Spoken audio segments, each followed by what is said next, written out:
So, what is the treatment schedule when prescribing interferon? So, that depends a little bit upon the patient and also upon the product being used. So, at the moment, there's two interferon products that we use for patients with MPNs. So, an older product by the name of Pegasus, which is a once weekly injection. And so obviously that's a once weekly dosing schedule for a majority of patients. That interval can be adjusted based on blood counts and other patient specific parameters. But in general, the prescribing would be once a week. And then we have a newer product, which is Ropeginterferon, or Besremi for patients with PV, approved for patients with PV.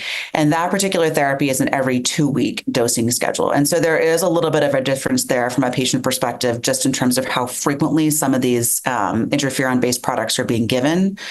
That being said, there is always room for a little bit of adjustment, just depending on patient-specific factors and most specifically blood counts and other types of things.